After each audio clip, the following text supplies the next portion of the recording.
Ibu Wakil Rektor 123, Bapak Ibu Dekan di lingkungan Universitas Tidar, Bapak Ketua Lembaga, Ketua UPA, Bapak Koordinator Penelitian, Koordinator Pengabdian pada Masyarakat di LPPM, dan Bapak Ibu dosen di lingkungan Universitas Tidar. Alhamdulillah, Bapak Ibu, puji syukur kita panjatkan kehadirat Allah Subhanahu wa Ta'ala. Pada hari ini kita semuanya diberikan kesehatan dan kita semuanya diberikan kesempatan untuk bisa bertemu pada hari ini secara virtual melalui Zoom dalam acara sosialisasi panduan penelitian dan pengabdian masyarakat Universitas Tidar tahun 2024. Terima kasih atas kehadiran Bapak Ibu.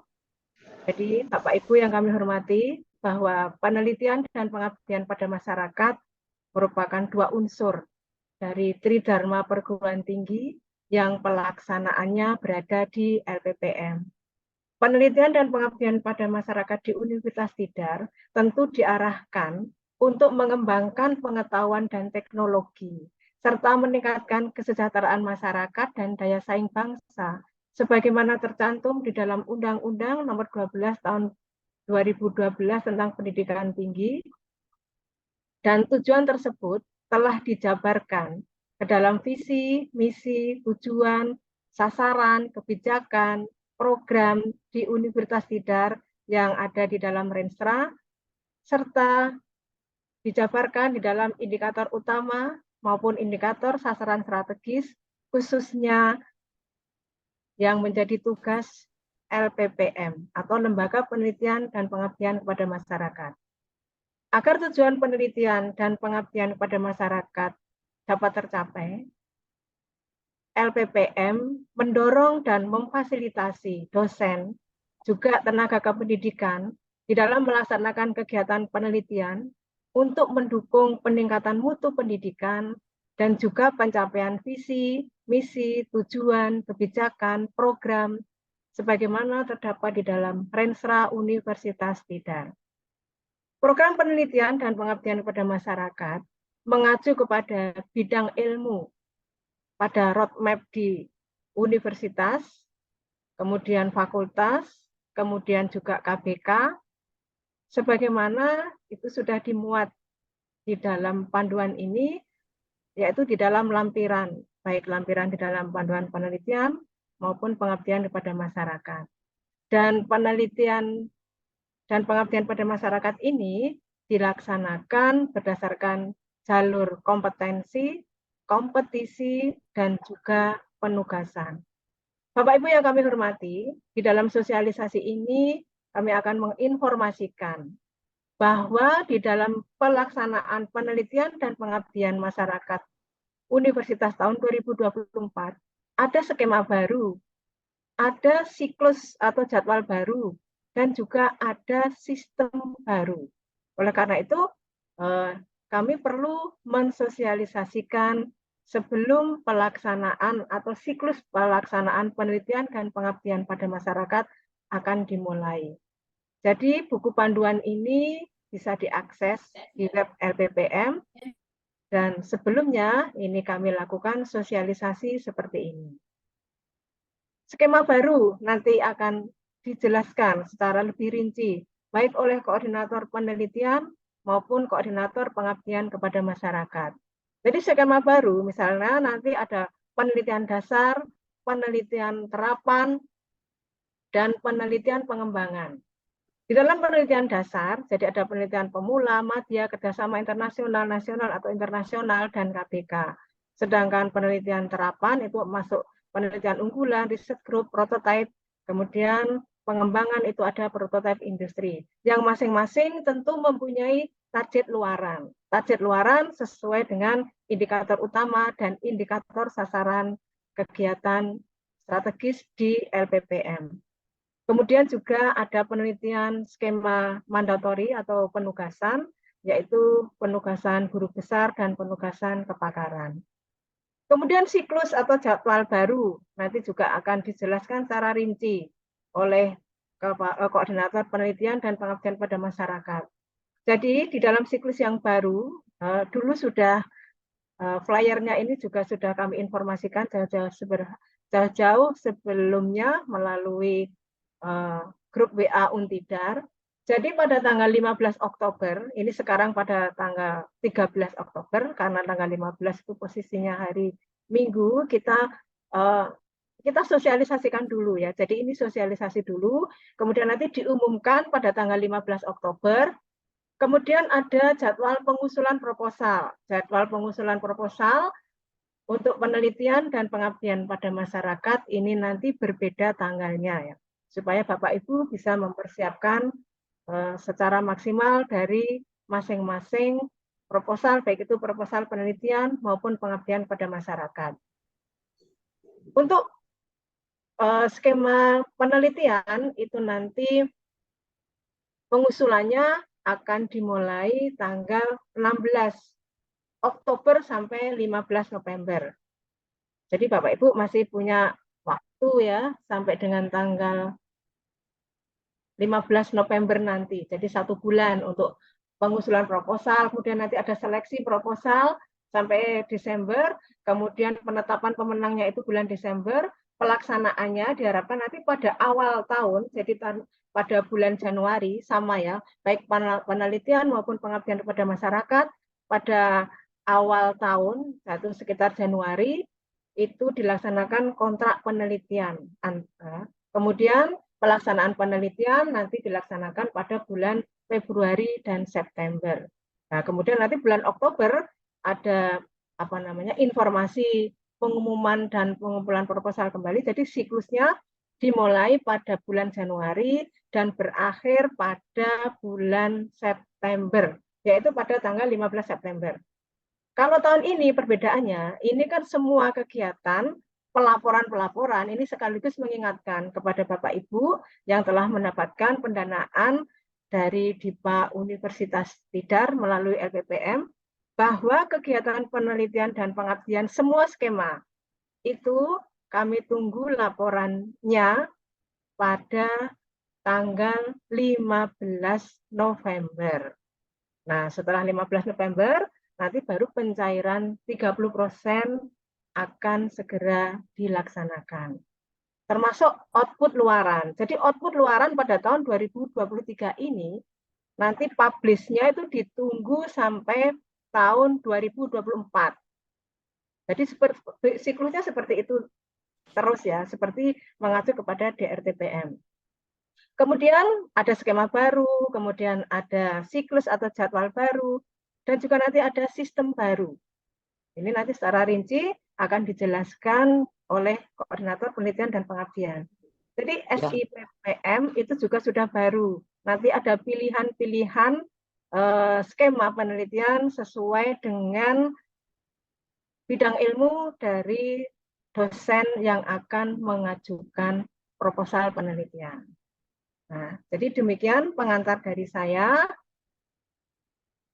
Semoga kegiatan sosialisasi ini bisa berjalan dengan lancar dan Bapak Ibu bisa memahami tentang 3 hal baru tadi, baik skema baru, siklus baru, sistem baru. Nah, sehingga pada saat dimulainya pengusulan proposal nanti, kami harapkan sudah tidak ada kendala di dalam pelaksanaannya. Dan semoga Bapak Ibu di dalam sisa waktu ya sampai tanggal 15 November ini bisa berkonsentrasi untuk menyelesaikan semua kewajiban-kewajiban baik penelitian maupun pengabdian kepada masyarakat yang kemarin telah memperoleh pendanaan dari universitas melalui LPPM. Demikian sambutan dari saya. Terima kasih. Saya kembalikan kepada Mbak Risa. Assalamualaikum warahmatullahi wabarakatuh. Waalaikumsalam warahmatullahi wabarakatuh. Terima kasih Bu Eni. Untuk acara selanjutnya adalah sosialisasi panduan pengabdian kepada masyarakat kepada Bapak Erika. Waktu dipersilahkan. Terima kasih Mbak Risa. Terima kasih Bu Kepala LPPM, Bu Eni, yang telah memberikan sambutan dan arahan untuk kita hari ini. Mohon izin Bapak Ibu, di sela-sela kita UTS, barangkali kami dari LPPM akan memaparkan untuk skema-skema yang ada di LPPM yang terbaru terkait panduan pengabdian kepada masyarakat. Sekaligus saya izin untuk share ya.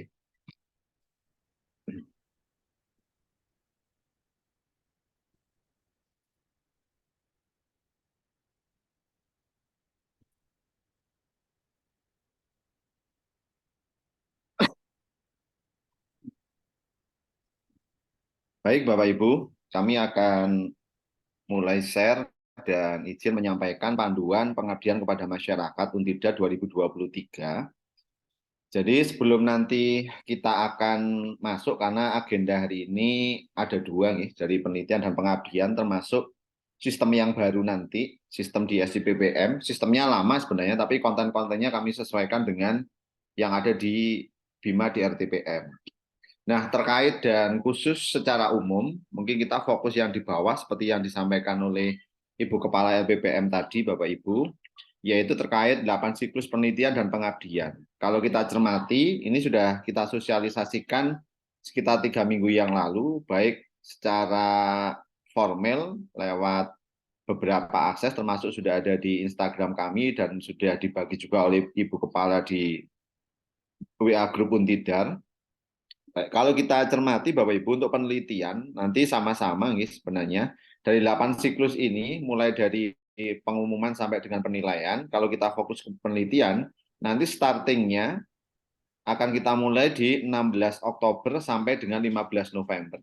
Itu awal kita membuka proposal di SIPPM. Sedangkan nanti di PKM, pengabdian kepada masyarakat, itu 30 Oktober. Kita mulai buka dan sampai dengan 29 November. Nah, nanti siklus ini akan berjalan, tentu antara penelitian dan PKM nanti akan berbeda. Kalau kita amati ada rentang sekitar 15 hari. Jadi nanti mulai dari seleksi proposal, jadi ada beberapa hal yang baru juga, termasuk karena pada saat seleksi proposal kemarin, reviewer sudah kita buka open recruitment berdasarkan kriteria-kriteria yang sesuai, dan kemudian nanti ada penetapan pemenang akhir Desember. Kemudian kontrak, kita lanjut pemantauan, pelaporan, dan penilaian. Nanti waktunya akan berbeda antara penelitian dan pengabdian. Nah, ini secara garis besar Bapak Ibu kami menyampaikan siklus penelitian dan pengabdian. Kemudian kami informasikan juga terkait skema pengabdian, itu ada 3 skema yang sebelumnya tahun 2021 barangkali kita masih mengadopsi 2 skema, kemudian ada 1 skema baru yaitu PTBS. Nanti secara detail masing-masing skema ini akan kami sampaikan penjelasan masing-masing skema, dan nanti kalau dibutuhkan di ending kita akan melakukan diskusi terkait skema-skema pengabdian kepada masyarakat. Jadi secara garis besar ada PKM, PTBS, dan PUU. Bapak Ibu, untuk buku pedoman, seperti tadi yang sudah di-share juga oleh rekan-rekan dari TU LPPM, juga sudah ada di website kami di LPPM. Untuk pedoman pengabdian, ini sudah kami update. Sebelumnya yaitu pedoman pengabdian edisi 1 untuk tahun 2023, dan untuk panduan di tahun 2024 nanti kita menggunakan skema pedoman pengabdian untuk edisi 2023. Ada beberapa revisi nanti yang akan kita add sebagai tambahan di buku pedoman ini. Secara khusus nanti kami akan mencoba di sana. Salah satunya yang kita dorong adalah aspek kolaborasi. Jadi kolaborasi lintas bidang keilmuan, rekan-rekan pengajar, dosen dari masing-masing fakultas, ini kita dorong untuk saling berkolaborasi. Dan skema yang pertama Bapak Ibu, ini terkait skema pengabdian kepada masyarakat. Jadi skema ini skema yang nanti syarat-syaratnya akan kita sampaikan. Jadi fokusnya adalah pada bagaimana kita mampu memberikan solusi permasalahan dalam bidang pendidikan, kemudian ekonomi, tata kelola masyarakat, pertanian. Dan kemudian untuk kegiatan-kegiatan ini, desain waktu rentangnya adalah 1 tahun. Jadi setelah 1 tahun, monggo nanti kalau sambil mencari pola, sambil mencari bidang kepakaran misalkan, Bapak Ibu diperkenankan untuk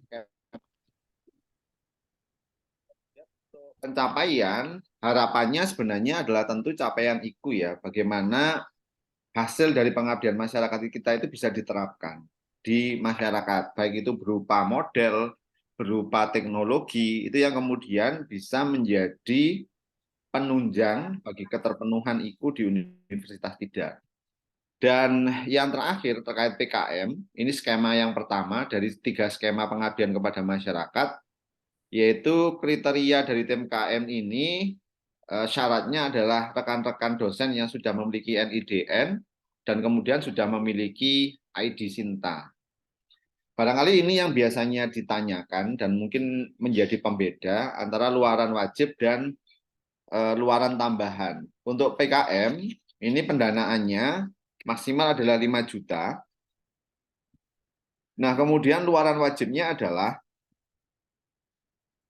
pertama dalam bentuk artikel pada jurnal dan atau kemudian publikasi pada media massa.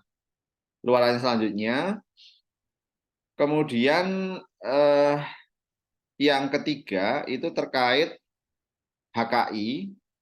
Jadi ada beberapa alternasi untuk kita pilih. Jadi mungkin kalau selama ini kita familiar dengan poster, tapi sebenarnya ada puluhan sertifikat yang hak kekayaan intelektual yang sebenarnya bisa kita pilih. Dan itu terbuka kemudian untuk kita urus yang akan dibantu oleh rekan-rekan nanti di LPPM. Kemudian yang terakhir untuk luaran wajib dari PKM ini sebenarnya adalah video kegiatan. Sehingga untuk manifestasi dari kegiatan ini harapannya kegiatan-kegiatan kita pada masyarakat kemudian bisa diinformasikan dan diketahui. Kemudian untuk luaran tambahan ada beberapa poster, buklet, kalau nanti ada buku atau bunga rampai, kalau ada misalkan rekan-rekan yang implementasinya pendampingan masyarakat, baik itu masyarakat yang produktif maupun non-produktif, bisa juga lingkungan persekolahan dan lain sebagainya. Bapak Ibu, dari skema tadi, itu sudah kami paparkan terkait PKM, kemudian gambaran besar bagaimana PKM, luaran wajib, dan luaran tambahan. Yang kedua, ini adalah skema yang terbaru yang sudah kita lakukan prototyping di tahun 2023 ini, yaitu PTBS. Pengabdian tematik berbasis SDGs. Nah, sebenarnya Bapak Ibu, prototipe ini sudah kita coba di tahun ini dengan ada beberapa rekan-rekan kita yang sudah mendapatkan pendanaan di sini. Fokus dari PTBS sebenarnya adalah pada desa binaan. Jadi pada desa-desa binaan yang sebagai konsekuensi dari telah disahkannya SDGs Desa Center oleh Menteri Kemendes PDPTT pada tahun sebelumnya, pada tahun 2022, sehingga dengan adanya itu kita juga berfokus melakukan pendampingan ke desa-desa. Desa-desa untuk PTBS ini adalah desa-desa binaan universitas tidak. Jadi ini yang mungkin terminologinya harus kita samakan nanti, bahwa lokasi dari desa binaan ini adalah desa-desa binaan dari Universitas Tidar yang kemudian sudah ada MOU dengan LPPM, sudah ada kesepakatan dengan LPPM terkait detail-detail program yang dibutuhkan oleh masing-masing dari desa itu.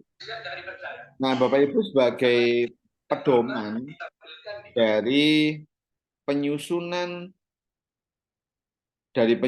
ini nanti sebagai pedoman pada saat kita membuat proposal, itu acuannya salah satu bukunya adalah buku Pioneering SDGs Desa Center. Jadi SDGs yang dimaksud di sini sebenarnya adalah kita mengarah pada 18 goals pada SDGs Desa Center. Nah, pioneering untuk SDGs Desa Center ini ada di buku ini, di buku SDGs Desa Center, yang kemudian dari situ sudah kita paparkan, dari 15 desa binaan itu potensinya, baik itu potensi yang tangible maupun intangible, semuanya sudah kita data pada tahun 2022 nih. Jadi 15 desa kita undang beberapa kali untuk datang ke tempat kita, menyampaikan potensinya, kemudian sudah kita rekap. Nah, data-data itu bisa Bapak Ibu akses baik di SIPPM maupun bisa diambil juga di website LPPM. Nah, bagaimana skema khusus pada PTBS ini? PTBS sebagai skema alternasi kedua ini desainnya diharapkan berkelanjutan di tahun setelahnya. Jadi ini multi tahun, 2 tahun. Tentu nanti ketercapaian rekan-rekan yang tahun ini sudah implementasi juga akan kita ukur. Sehingga apabila memang sesuai dan kemudian ini layak untuk diteruskan selama 2 tahun, tentu untuk memasukkan proposalnya juga per tahun. Jadi setiap tahun nanti akan ada evaluasi, tapi desain program yang akan kita terapkan di desa binaan itu adalah desain yang sudah terencana multi years. Kemudian Bapak Ibu untuk capaian kegiatan PTBS, harapannya juga pencapaian pada IKU 5. Jadi bagaimana knowledge yang dimiliki oleh rekan-rekan Bapak Ibu dosen, kemudian mampu diimplementasikan, entah dalam bentuk teknologi, yang kemudian itu bisa kita gunakan sebagai klaim keterpenuhan dari IKU 5 dari Universitas Tidar. Untuk skema PTBS, ini pendanaannya maksimal adalah 10 juta. Nah, berbeda mungkin dengan PUU yang mengharuskan memiliki jabatan fungsional lektor, untuk di sini jabatan fungsionalnya adalah asisten ahli. Jadi kami harapkan yang sudah memiliki jabatan fungsional asisten ahli maupun di atasnya juga memiliki hak yang sama untuk mendaftar di skema PTBS. Dan kemudian untuk tim pengusul secara detail sudah kami paparkan dalam panduan, itu berasal dari berbagai disiplin ilmu. Sehingga di sana kita harapkan ada kolaborasi antar fakultas maupun antar disiplin ilmu yang berbeda. Kami sampaikan juga, Bapak Ibu terkait desa binaan, ini ada 15, sebenarnya di buku panduan tadi yang pioneering SDGs desa, dari 15 desa binaan ini, yang nomor 1 sampai dengan nomor 10 ini ada di Kabupaten Magelang. Nomor 11 sampai dengan nomor 14 ini berada di Kota Magelang, dan 1 Kuadungan Gunung ini di Kledung, ada di Temanggung.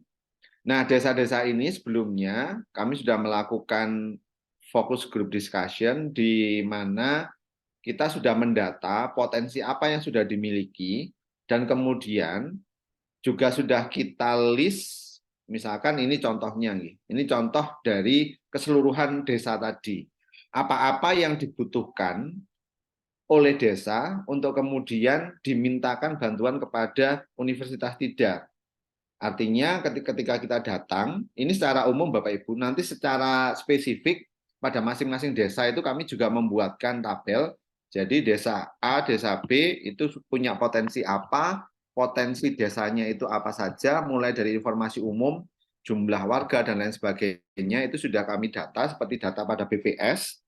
Kemudian setelah itu kita juga sudah mendata secara detail apa-apa yang dibutuhkan. Jadi kalau rekan-rekan di desa membutuhkan misalkan untuk peternakan, bidang apa saja yang dibantu, perikanan, edukasi, mitigasi bencana, dan lain sebagainya. Ini ada di buku Pioneering SDGs Desa.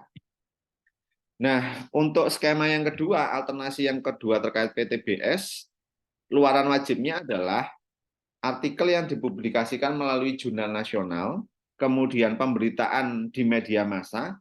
Ini berbeda dengan PKM. Kalau PKM ada bahasa dan atau, tapi di sini tidak ada. Jadi memang output yang diharapkan untuk luaran wajib ada artikel, media massa, dan lain-lain, itu nomor 3 dan 4 termasuk video kegiatan. Saya rasa 3 dan 4 ini normatif. Nah, kemudian untuk luaran tambahan, ini poster, HKI, buklet, buku kalaupun ada sebagai output dari kegiatan ini. Dan izin memaparkan untuk yang terakhir, untuk skema pengabdian pada masyarakat, itu adalah skim PUU, pengabdian unggulan universitas, di mana pada skim ini, yang pertama, karena skemanya adalah unggulan, kemudian untuk mitra, itu paling tidak di sini kami sebutkan ada 3 mitra yang bisa kita sasar nih. Berbeda dengan PTBS yang harus dilakukan di desa binaan, PUU bisa dilakukan pada berbagai mitra, sekolah, rumah sakit, panti asuhan, koperasi, kemudian komunitas bisa disabilitas, ANJAL, dan komunitas-komunitas yang marginal yang lain juga bisa kita dampingi, termasuk bagaimana peningkatan UMKM, bagaimana di tukang, rekan-rekan kita guru dalam proses implementasi kurikulum, kemudian seniman, dan lain sebagainya. Jadi secara fleksibilitas memang PUU ini memiliki fleksibilitas yang lebih tinggi dibanding PTBS yang memang spesifik khusus untuk desa-desa binaan, Bapak Ibu. Nah, kemudian luaran wajibnya, untuk luaran wajib dari PUU, ini dalam PUU pendanaannya adalah 10 juta, nih Bapak Ibu. Jadi maksimal 10 juta. Hasil program PUU nanti ada artikel dan atau publikasi di media massa. Kemudian kalau nanti ada terapan rekayasa sosial atau teknologi yang tepat guna yang diterapkan di masyarakat, kalau dengan menggunakan membuat alat atau menerapkan rekayasa sosial atau metodologi, tentu ini pencapaiannya juga nanti ke arah IKU 5 gitu Bapak Ibu. Jadi nanti kami mohon dibantu sebagai kontribusi kita kepada Universitas Tidar salah satunya, dan kemudian ini perlu ada buktinya. Selepas ini akan kami sampaikan bukti yang bisa kita bawa. Untuk sertifikat HKI, kemudian ada video kegiatan, dan ini sifatnya luaran wajib untuk PUU dan papan nama. Nah, terkait luaran tambahan, ini ada surat keterangan mitra, nanti monggo ini luaran-luaran yang lain, ini ke bagaimana buku, kemudian bunga rampai, dan lain sebagainya. Untuk tadi yang kita sampaikan di sini, yang sebagai luaran wajib, misalkan ada rekayasa sosial atau metode, produk, teknologi tepat guna Bapak Ibu, kalau ini nanti diterapkan di masyarakat, seperti pada lampiran yang ada di dalam buku panduan yang terbaru, itu ada, nanti kita bisa mengisi ini untuk pemenuhan harapannya ke IKU 5, surat keterangan penerapan IPTEK, kegiatan penelitian atau pengabdian kepada masyarakat Universitas Tidar. Jadi ini kita isi kop mitra, kemudian Bapak Ibu bisa mengisi, ini rekanan kita, kemudian ini adalah kita, yang menyatakan bahwa pada saat kita setelah menerapkan itu, terbukti kita menerapkan teknologi yang kita terapkan, yang kita desain, yang kita buat, kemudian mitra bertanda tangan di sana. Ini contohnya sudah kita berikan pada panduan PKM yang kita berikan. Jadi, terima kasih kiranya untuk 3 skim yang ada di PKM, pengabdian kepada masyarakat, yaitu PKM sendiri, kemudian PTBS, dan PUU. Nah, terkait nanti secara teknis bagaimana perubahan SIPPM, bagaimana skim-skim yang ada di penelitian, selanjutnya kami serahkan kepada MC, Mbak Lisa terlebih dahulu, untuk nanti selanjutkan ke koordinator pusat penelitian oleh Mas Arif. Monggo Mbak Lisa, terima kasih dari saya. Cukup. Assalamualaikum warahmatullahi wabarakatuh. Terima kasih Pak Erik untuk paparannya. Untuk selanjutnya kepada koordinator penelitian Bapak Arif, dipersilahkan untuk presentasi. Oke, baik. Assalamualaikum warahmatullahi wabarakatuh. Selamat pagi Bapak Ibu semuanya. Yang terhormat Ibu Eni Budiarbawati selaku Ketua LPPM, Mas Erika selaku Koordinator Pengabdian,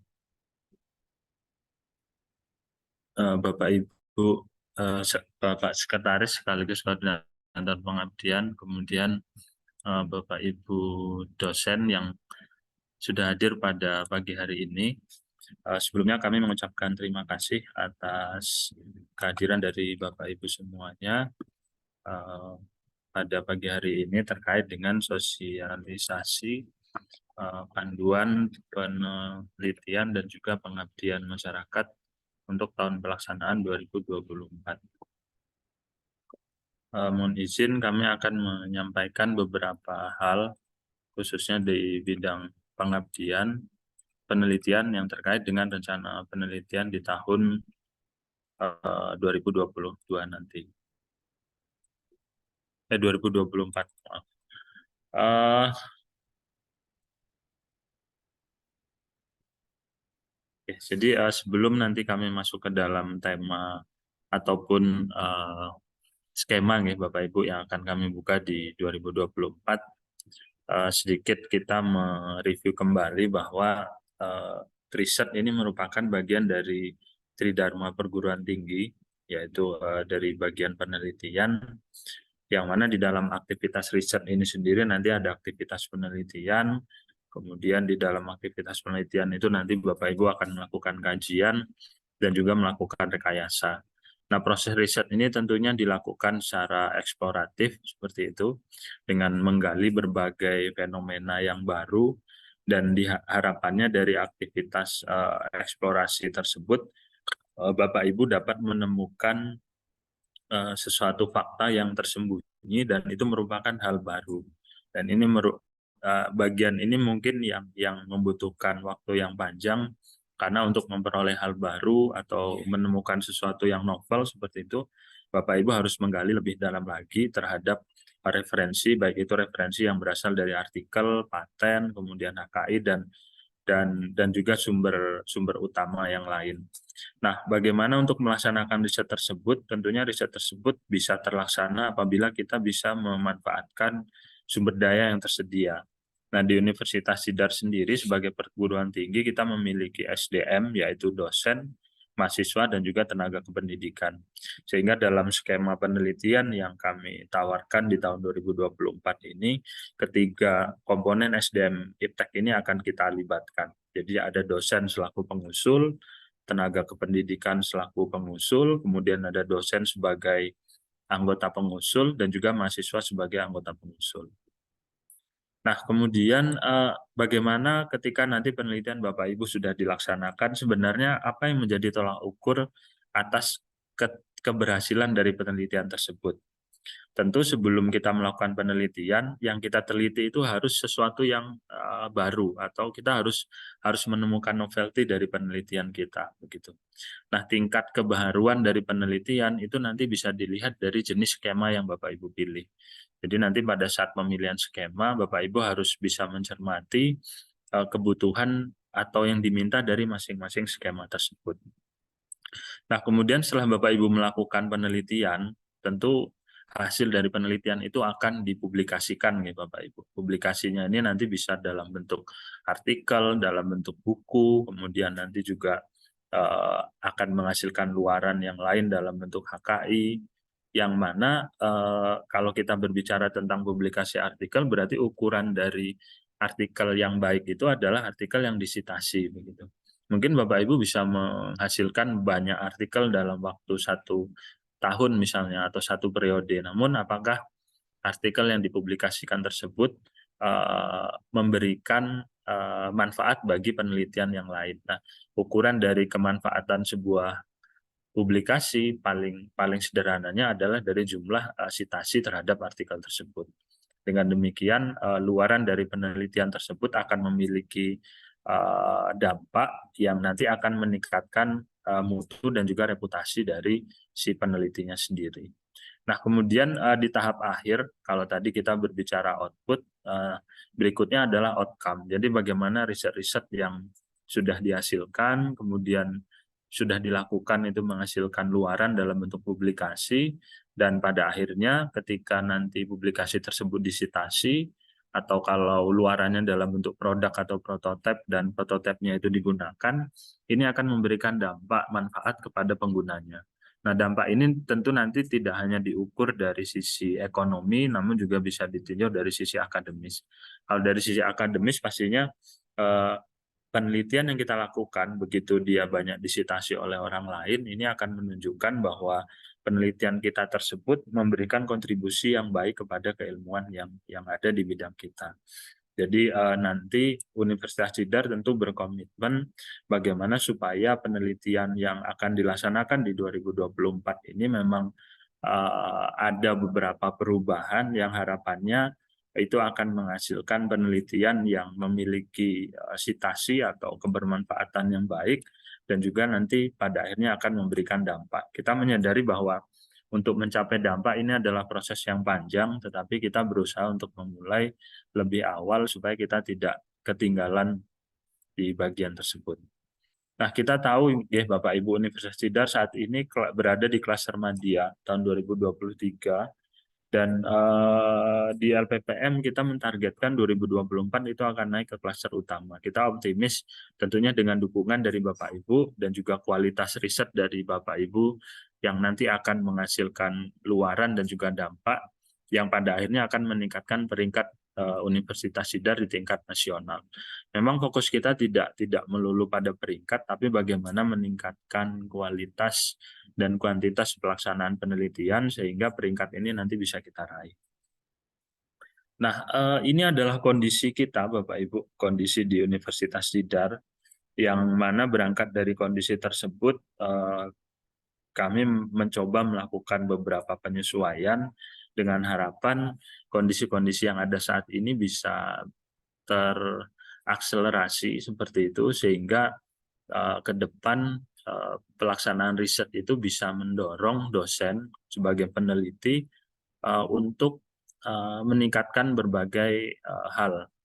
Katakanlah kalau kita lihat dari jumlah dosen di Universitas Tidar ini kita cukup sudah banyak saat ini, ada 369, ini kami ambil dari data Untidar, dan ternyata dari jumlah tersebut, magister itu memiliki angka di 305 sendiri, sementara doktornya 31. Jadi jarak yang jauh antara jumlah magister dan doktor ini menyebabkan kualitas riset yang kita hasilkan itu tidak banyak yang memiliki novelty yang mumpuni seperti itu, atau novelty yang baik. Nah, kita ingin mendorong bahwa dosen-dosen yang posisinya sekarang pada posisi magister itu untuk aktif dalam skema penelitian supaya ketika nanti akan melanjutkan studi sudah memiliki preliminary research seperti itu atau studi pendahuluan. Jadi kalau ketika kita sudah membangun studi pendahuluan sebelum kita melakukan studi lanjut itu akan sangat membantu pada saat kita melaksanakan studi, apalagi studi tema riset kita pada saat menempuh doktoral itu adalah tema riset yang sudah kita bangun sebelum kita berangkat studi. Nah, kita juga melihat bahwa jabatan fungsional di Untidar itu masih didominasi oleh dosen dengan Java, lektor, dan juga asisten ahli. Lektor ini baru 1 tahun terakhir ini naik, sebelumnya masih didominasi oleh AA dan juga tenaga pengajar. Nah, lektor dan AA ini memiliki peluang untuk bisa naik ke Java yang lebih tinggi, yaitu ke lektor nanti bisa ke lektor kepala, kemudian AA nanti bisa ke lektor, dan pengajar nanti bisa ke AA. Nah, dengan ikut terlibat dalam berbagai skema penelitian, Bapak Ibu bisa memenuhi unsur yang akan menjadi bagian dari penilaian, yaitu unsur untuk publikasi ilmiah. Jadi dari penelitian yang berkualitas, kita bisa menghasilkan publikasi yang berkualitas, yang berdampak, yang pada akhirnya nanti akan bisa membantu Bapak Ibu untuk naik mendapatkan Java yang lebih tinggi. Nah, dengan demikian melihat kondisi yang ada saat ini, skema-skema yang nanti akan kita tawarkan di 2024 itu adalah skema yang setidaknya mencakup 4 komponen yang ada di sini. Sifatnya yang pertama adalah afirmasi, jadi intinya sih kita ingin membuka kesempatan yang sama dengan berbagai persyaratan yang nanti kita coba sesuaikan dengan kondisi yang ada di Untidar. Kemudian juga ada skema penugasan yang nanti sifatnya untuk percepatan. Kemudian ada skema yang kompetitif tentunya Bapak Ibu, jadi nanti ini akan dikompetisikan. kami menggeser beberapa skema yang awalnya ini adalah skema penugasan, kami geser ke skema kompetitif supaya nanti kebermanfaatannya bisa lebih luas dan kualitas riset atau penelitian yang dihasilkan bisa lebih baik. Kolaboratif ini jadi kami membuka peluang untuk riset Bapak Ibu berkolaborasi dengan peneliti tidak hanya dari Untidar, tapi juga dari perguruan tinggi lain atau bahkan dari kampus yang berasal dari negara lain. Nah, ini adalah beberapa upaya yang kami coba lakukan ya Bapak Ibu di LPPM. Kami berupaya untuk mencari berbagai solusi agar riset ini memang bisa berjalan lebih baik lagi.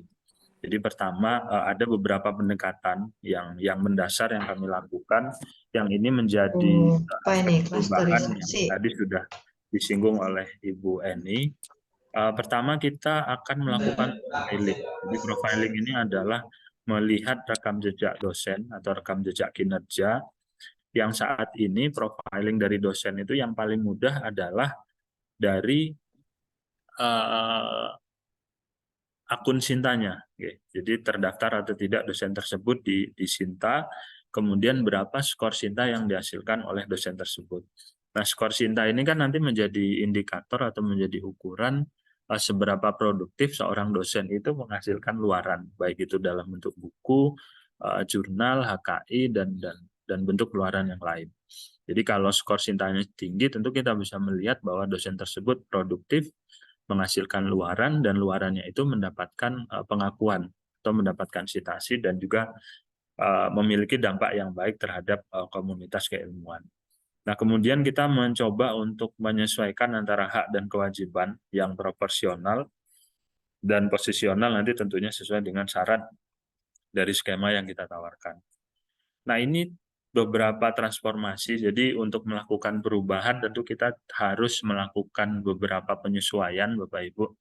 Dan penyesuaian ini tentu membutuhkan upaya dan juga effort dari teman-teman, khususnya teman-teman dari TIK, karena sistem ini memang sebenarnya masih menggunakan SIPPM yang lama, hanya saja SIPPM ini kita coba modifikasi seperti itu. Kita lakukan upgrading fitur, yang mana fitur ini nanti akan mendukung kebutuhan dari perubahan pelaksanaan penelitian di 2024. Jadi SIPPM ke depan ini merupakan salah satu sistem yang one stop service. Kami menyebutnya one stop service karena di dalam SIPPM ini seluruh aktivitas atau proses bisnis riset itu akan dilakukan di sana. Pertama dari mulai pengusulan, kemudian nanti proses seleksi, proses monef, dan terakhir ini adalah proses laporan.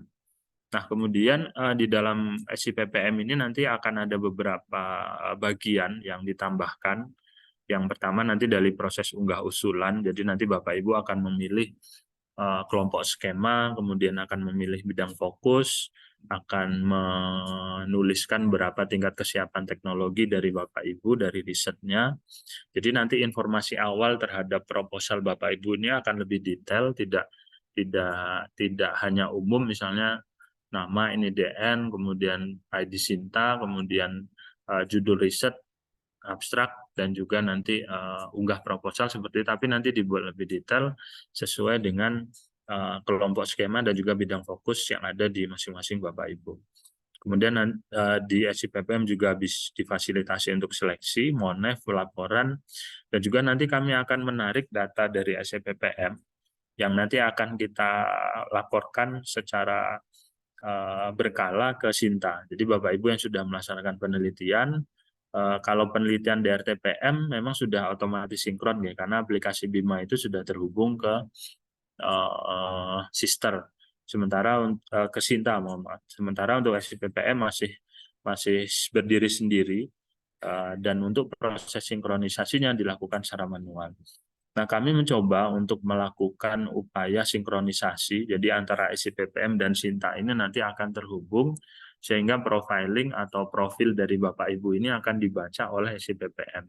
Sekarang sedang proses penyesuaian, artinya begitu nanti Bapak Ibu menginput ID Sinta di dalam SIPPM, maka SIPPM ini akan membaca data yang berasal dari Sinta. Jadi berapa jumlah publikasinya, kemudian berapa jumlah HKI-nya, berapa jumlah buku, prototipe, dan yang lain, itu nanti akan ditarik ke SIPPM. Dan ini nanti akan dilakukan secara real time, sehingga ketika Bapak Ibu melakukan updating profil di Sinta, maka profil Bapak Ibu di SIPPM juga nanti akan disesuaikan seperti itu. Dan ukuran dari LPPM untuk melihat produktivitas atau Bapak Ibu eligible atau tidak untuk mengusulkan adalah dari data-data Sinta, selain dari juga data pelaksanaan penelitian yang ada di Universitas Sindang. Misalnya ada atau tidak tagihan luaran, ada atau tidak tagihan laporan, baik itu laporan kemajuan akhir dan juga laporan keuangan. Ini nanti yang akan menjadi filter terhadap eligibilitas dari Bapak Ibu untuk mengusulkan seperti itu. Jadi ini adalah salah satu upaya yang kami lakukan bagaimana supaya proses riset itu nanti bisa menjadi lebih mudah, namun Bapak Ibu juga bisa menghasilkan luaran yang lebih baik. Nah, ini secara umum tahapan prosesnya Bapak Ibu. Jadi pada saat nanti Bapak Ibu mengusulkan proposal penelitian, Bapak Ibu akan diminta untuk mengisi biodata, kemudian mengisi keanggotaan. Jadi keanggotaan ini nanti ada anggota dosen dan juga anggota mahasiswa. Setelah itu Bapak Ibu akan mengentry luaran yang Bapak Ibu janjikan dari proposalnya. Jadi kalau sebelumnya luaran ini hanya tertuang di dalam proposal, untuk selanjutnya luaran ini akan di-entry di dalam sistem. Jadi begitu nanti kami melakukan monitoring atau evaluasi dan juga penilaian hasil capaian, ini akan kita sesuaikan antara luaran yang dijanjikan dengan hasil yang diperoleh. Misalnya dalam luaran Bapak Ibu menjanjikan jurnal dengan jurnal nasional terakreditasi Sinta 3 begitu. Tapi ternyata pada saat melakukan penelitian dan menghasilkan luarannya adalah Sinta 4 atau Sinta 5 begitu. Dan ini nanti akan menjadi catatan untuk evaluasi. Nah, setelah itu Bapak Ibu nanti diminta untuk mengentry RAB. Jadi nanti ada proses RAB, jenis biaya, kemudian nama aktivitasnya, volumenya, sehingga nanti kita bisa dapatkan total anggaran yang Bapak Ibu usulkan. Nah, setelah seluruhnya ini sudah valid, akan dilakukan validasi dan terakhir akan dilakukan proses unggah. Nah, ini adalah 8 siklus penelitian Bapak Ibu yang sama tadi sudah disampaikan oleh Pak Erika dan juga Bu Eni. Jadi secara umum ada 8 siklus penelitian yang kita ikuti di Untidar. Yang pertama dari pengumuman, yang tadi sudah disampaikan periodenya, kemudian nanti ada tahapan pengusulan, kemudian dan dalam tahapan pengusulan ini Bapak Ibu akan mengunggah usulan, akan mengunggah usulan sesuai dengan skema yang kami tawarkan. Setelah itu kami akan melakukan proses seleksi. Seleksi ini ada 2 Bapak Ibu, seleksi administrasi dan juga seleksi substansi. Administrasi ini nanti oleh tim LPPM, sementara seleksi substansi ini akan dilakukan oleh reviewer. Nah, reviewer tadi sudah disinggung oleh Mas Erika bahwa ada 2 reviewer, dari reviewer internal dan juga reviewer eksternal. Reviewer internal ini berasal dari teman-teman dosen di Untidar yang sebelumnya kita sudah rekrut secara terbuka. Kemudian nanti ada penetapan, jadi ketika Bapak Ibu sudah dinyatakan lolos administrasi dan juga substansi, akan ada tahapan penetapan dan nanti akan diketahui judul yang didanai berdasarkan hasil seleksi. Targetnya ini akan dilaksanakan di akhir tahun dan kemudian nanti di awal tahun Bapak Ibu sudah bisa melakukan pelaksanaan penelitian. Nah, pelaksanaan penelitian itu diawali dengan kontrak dan dilanjutkan dengan proses penelitian itu sendiri. Nah, begitu nanti penelitian sudah berjalan, kami akan melakukan pendampingan secara berkala. Kami usahakan paling tidak dalam waktu 1 bulan untuk memastikan bahwa Bapak Ibu tidak ada permasalahan dalam penelitiannya. Dan ini tidak mengejar kegiatannya itu sudah atau belum atau menghasilkan luaran atau tidak, tapi memastikan bagaimana supaya pelaksanaan penelitian yang Bapak Ibu lakukan itu tidak ada kendala. Apabila ada kendala itu kita bisa mendiskusikan dengan harapan target-target yang sudah Bapak Ibu janjikan di dalam proposal itu bisa tercapai. Kemudian ada pelaporan Bapak Ibu seperti biasa, baik itu laporan kemajuan, laporan akhir, dan juga laporan keuangan, dan terakhir nanti ada proses validasi. Nah, validasi ini kami butuhkan, Bapak Ibu, atau kami lakukan untuk memastikan bahwa apa yang dijanjikan di dalam proposal itu memang dipenuhi sebagai dasar bagi kami untuk menyatakan apakah Bapak Ibu nanti bisa mengajukan pendanaan atau tidak di periode berikutnya. Secara umum ini adalah skema penelitian yang kami tawarkan Bapak Ibu dengan juga tema prioritasnya. Jadi skema penelitian itu dari sekian banyak skim yang ada di Untidar saat ini kami coba sederhanakan, dan skim-skim ini nanti akan masuk ke dalam 3 skema pokok. Yang pertama ada penelitian dasar dengan tingkat kesiapan teknologi 1 sampai 3, kemudian penelitian terapan, ya, ini tingkat kesiapan teknologi 4 sampai 6, penelitian pengembangan ini tingkat kesiapan teknologi antara 7 sampai dengan 9. Nah, subtema apa saja yang fokus tema apa saja yang nanti bisa Bapak Ibu pilih pada usulan penelitian 2024 ada 10 Bapak Ibu. Yang 10 ini sebenarnya kami adopsi dari rencana induk riset nasional yang diturunkan dari prioritas riset nasional. Yang pertama ada kesehatan dan obat, kemudian ada kemaritiman, kebencanaan, energi, transportasi, teknologi informasi, sosial humaniora, seni dan juga pendidikan, pertahanan dan keamanan, pangan pertanian, dan juga material maju. Silahkan Bapak Ibu memilih dari 10 skema ini, yang nanti dari setiap skema ini akan ada sub-sub temanya atau ada sub-sub topiknya. Jadi subtopik ini sudah kami sampaikan beberapa waktu yang lalu melalui sosialisasi yang sudah kami lakukan tentang tema-tema riset yang nanti akan ditawarkan. Misalnya kalau kita lihat di kemaritiman, dari tema kemaritiman itu sebenarnya ada subtema apa saja. Nah, ini nanti Bapak Ibu tinggal memilih, kami sudah siapkan di SIPPM. Nah, ini ada ketentuan umum Bapak Ibu yang perlu kita perhatikan, karena ini berkaitan dengan eligibilitas dari Bapak Ibu selaku pengusul. Yang pertama dari sisi ketua itu harus memiliki NIDN, kalau tidak punya berarti bisa ketua yang memiliki NIDK seperti itu. Nah, kemudian ini juga berlaku untuk Bapak Ibu tidak hanya dosen tetap, namun juga ada dosen dari luar Untidar yang ditugaskan di Untidar karena mendapatkan jabatan tertentu seperti itu. Nah, untuk tenaga kependidikan ini nanti pengusulnya tentu yang memiliki NIP atau nomor induk karyawan. Kemudian untuk anggota ini adalah dosen dengan NIDN atau NIDK. Setelah itu juga memiliki NIM bagi anggota mahasiswa dan juga NIK untuk tenaga kependidikan. Nah, usulannya ini nanti akan dilakukan secara terstruktur di dalam SIPPM, di mana nanti usulan Bapak Ibu mendapatkan persetujuan dari pimpinan unit. Kalau dari fakultas mungkin dari pimpinan fakultasnya seperti itu. Kemudian untuk setiap ketua peneliti atau setiap pengusul, jadi penelitian ini ada 2 ya Bapak Ibu, ada yang kompetitif, ada yang penugasan. Untuk yang kompetitif Bapak Ibu boleh mengusulkan 1 sebagai ketua, kemudian juga 1 sebagai anggota atau 2 sebagai anggota.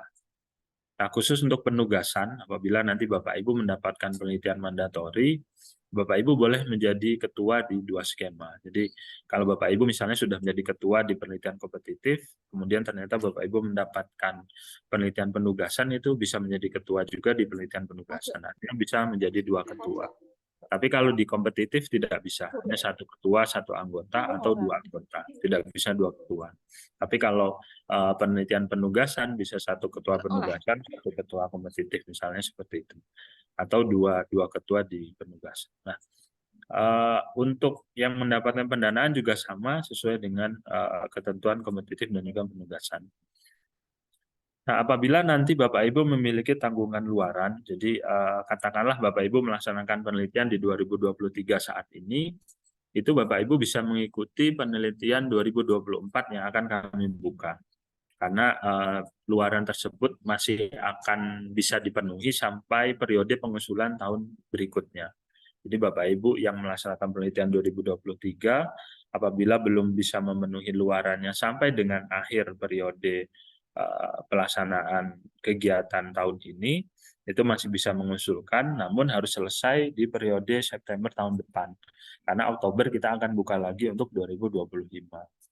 Nah, apabila nanti Bapak Ibu ada keadaan yang memaksa atau ini yang kita tidak inginkan sebenarnya, harapannya sih semua penelitian di Untidar bisa berjalan dengan baik supaya tidak ada peneliti yang mengembalikan dana penelitiannya. Nah, kemudian Bapak Ibu nanti diwajibkan untuk mengisi aktivitas penelitian dalam bentuk catatan harian dan juga komponen-komponen yang lain yang diunggah di dalam SIBPM. Kemudian nanti untuk pertanggungjawabannya ini mengacu kepada SBM ya Bapak Ibu, sudah standar, artinya biaya yang bisa dikeluarkan itu ada apa saja seperti itu, kemudian besarannya ada berapa itu bisa dilihat di dalam SBM yang ini dikeluarkan secara berkala setiap tahun dari Menteri Keuangan. Nah, Bapak Ibu yang bertindak sebagai ketua peneliti ya atau peneliti utama dalam proposal itu wajib sebagai penulis korespondensi, ya, penulis utama dan korespondensi dari luaran penelitian. Kemudian untuk publikasi itu wajib menyertakan ucapan terima kasih begitu yang ada di bagian knowledgement ya dari publikasi. Itu ucapan terima kasih. Jadi di dalam ucapan terima kasih itu Bapak Ibu mencantumkan LPPM sebagai pemberi dana atau di Untidar ya sumbernya yang nanti diberikan dari LPPM.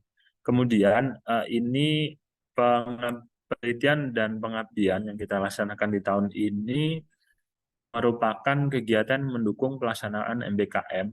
Jadi dari setiap kegiatan penelitian maupun pengabdian ya, saya meng-highlight yang penelitian dulu. Bapak Ibu nanti wajib melibatkan 2 orang mahasiswa dan setiap mahasiswanya akan mendapatkan pengakuan sebanyak 5 SKS. Jadi sesuai dengan Permendikbud yang baru tentang IKU, khususnya IKU 2, syaratnya adalah minimal 1 orang mahasiswa itu memperoleh mengikuti kegiatan pembelajaran di luar kampus sebanyak 10 SKS per semester. Per tahun ya, mohon maaf, per tahun. Jadi kami berusaha untuk berkontribusi dari kegiatan penelitian, yaitu minimal sebanyak 5 SKS. Jadi kalau nanti Bapak Ibu menyertakan minimal 2 mahasiswa, maka akan ada 2 orang mahasiswa yang mendapatkan rekognisi 5 SKS. Dan 5 SKS berikutnya atau 10 SKS tadi bisa dipenuhi dari kegiatan MBKM yang lain. Karena konsep dari MBKM itu adalah multi program, jadi kalau dia sudah dapat 5 SKS dari penelitian, dia bisa mengikuti kegiatan MBKM jenis yang lain seperti itu. Kemudian ini adalah komponen biaya, Bapak Ibu, yang bisa ada bahan habis pakai, Bapak Ibu, kemudian nanti ada biaya perjalanan, kemudian biaya sewa, dan terakhir adalah komponen biaya lain-lain. Nah, ini habis pakai itu untuk apa saja, Bapak Ibu bisa lihat di sini. Ya, tentunya untuk mendukung kegiatan penelitian, khususnya untuk pengadaan bahan, komponennya tidak boleh untuk pembelian komponen-komponen elektronik seperti itu. Kemudian untuk biaya perjalanan, ini adalah perjalanan yang terkait langsung dengan pelaksanaan penelitian. Kemudian ada biaya sewa untuk peralatan yang nanti digunakan, misalnya tidak ada di Untidar, ada di kampus lain tapi harus disewa, itu diperkenankan. Kemudian ada biaya yang lain. Biaya lain ini nanti mencakup biaya publikasi, kemudian biaya penerbitan HKI. Nah, setelah itu juga nanti ada biaya yang lain yang terkait dengan luaran dari penelitian. Nah, kemudian ini adalah ketentuan, jadi Bapak Ibu, untuk di penelitian sebenarnya anggarannya itu tidak boleh dipergunakan untuk apa saja begitu. Yang pertama, belanja modal itu tidak diperbolehkan nih Bapak Ibu. Jadi anggaran karena anggaran riset itu jujur masih kecil, jadi kalau Bapak Ibu gunakan untuk belanja modal itu akan menyerap porsi yang cukup besar. Jadi tidak bisa untuk belanja modal maupun investasi fisik ya. Setelah itu juga tidak bisa digunakan untuk memberikan honor bagi tim peneliti, tapi kalau Bapak Ibu memberikan honor pada pembantu peneliti itu diperbolehkan. Kemudian tambahan insentif untuk pejabat ya tidak boleh. Kemudian biaya komunikasi seperti pulsa, paket internet itu juga tidak diperkenankan. Kemudian nanti biaya perjalanan dinas luar kota yang terkait dengan penelitian juga tidak diperkenankan. Nah, ini adalah ketentuan luaran Bapak Ibu. Jadi dari sekian banyak penelitian yang sudah kita lakukan, kemudian Bapak Ibu nanti akan menulis luaran atau menghasilkan luaran, jenis luaran apa saja yang bisa dihasilkan seperti itu. Yang pertama adalah publikasi, pasti nih Bapak Ibu. Jadi publikasi ini nanti bisa dalam bentuk artikel ilmiah, kemudian nanti dalam bentuk proceeding, kemudian dalam bentuk buku atau buku ajar atau buku teks, dan juga jenis luaran lain yang bersifat ilmiah. Kemudian luaran itu nanti bisa berupa prototipe atau purwarupa. Jadi di dalam purwarupa ini nanti ada bentuk awal dari standar ukuran. Jadi berupa deskripsi produk yang Bapak Ibu hasilkan. Kemudian nanti bisa dalam bentuk paten dan kekayaan intelektual lainnya. Kami menuliskan sebagai kekayaan intelektual lain selain dari paten, Bapak Ibu. Jadi di dalam KI lainnya itu nanti ada hak cipta, merek, indikasi geografis, desain industri, tata letak sirkuit, dan juga PVT, perlindungan varietas tanaman, ya. Dan yang terakhir nanti adalah dokumen laporan. Nah, ini adalah ketentuan luaran yang nanti harus kita ikuti. Jadi ketika Bapak Ibu melaksanakan penelitian dan menghasilkan luaran, jenis luaran yang diperbolehkan adalah luaran yang mencakup skop dari ketentuan luaran. Nah, ini masuk ke dalam skema nih Bapak Ibu.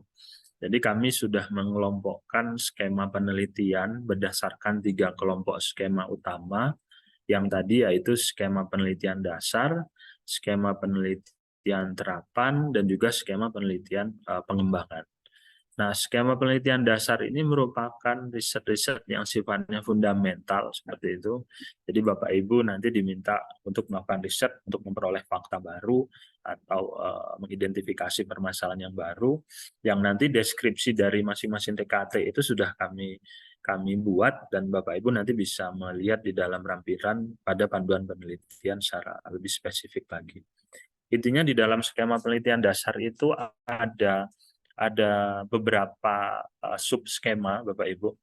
Jadi dalam skema dasar itu ada subskema penelitian dosen pratama yang selama ini sudah Bapak Ibu ikuti dengan syarat, dengan syarat itu adalah Bapak Ibu memiliki NIDN atau NIDK dan juga akun Sinta.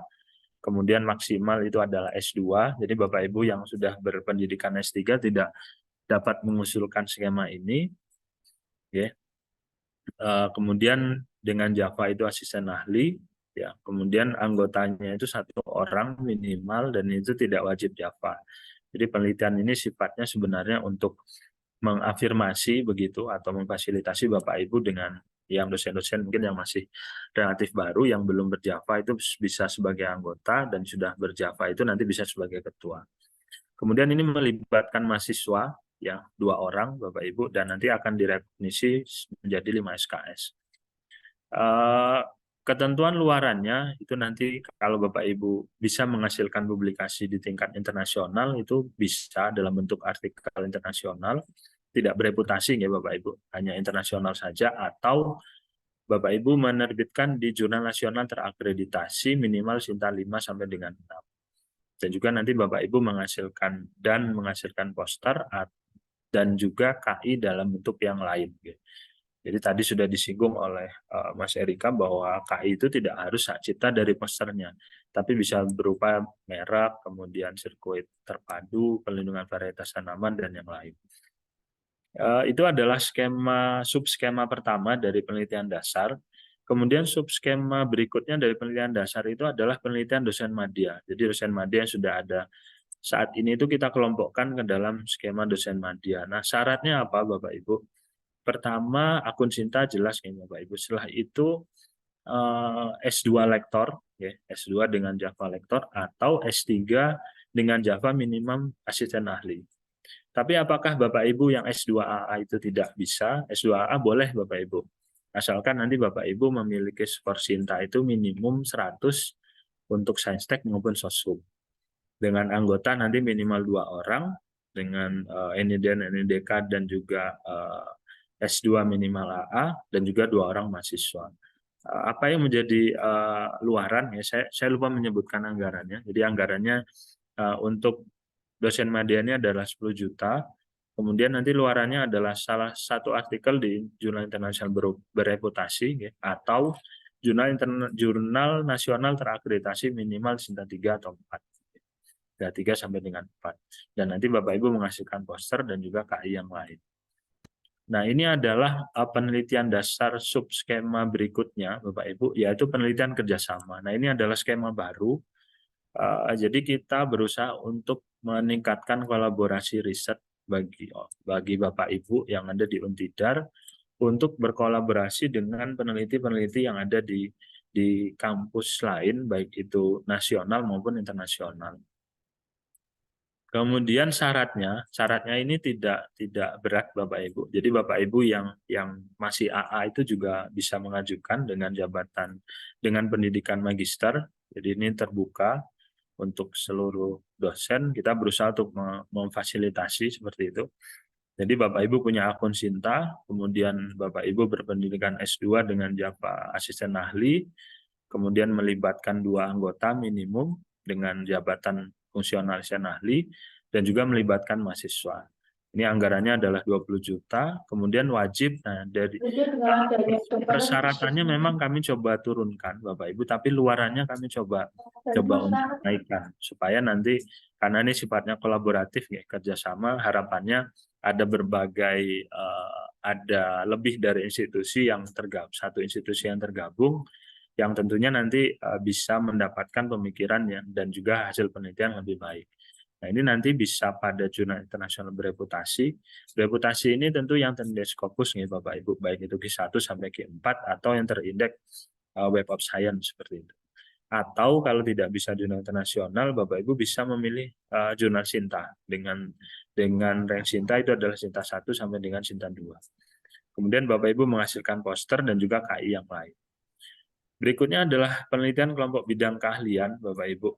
Jadi kelompok bidang keahlian ini nanti berasal dari KBK yang saat ini sudah ada. Ini KBK ini kami pindahkan, Bapak Ibu, dari yang sifatnya mandatori atau penugasan menjadi kompetitif. Karena belajar dari kegiatan 2022, ternyata begitu dilakukan penugasan juga ternyata partisipasinya itu masih rendah. Dari sekitar 38, kita hanya memperoleh 24 proposal KBK. Nah, dengan demikian kita akan floorkan penelitian KBK ini ke dalam kolam yang lebih luas seperti itu, supaya nanti kompetisinya juga bisa lebih baik. Nah, ini bisa diusulkan oleh dosen dengan Java AA dan juga S2.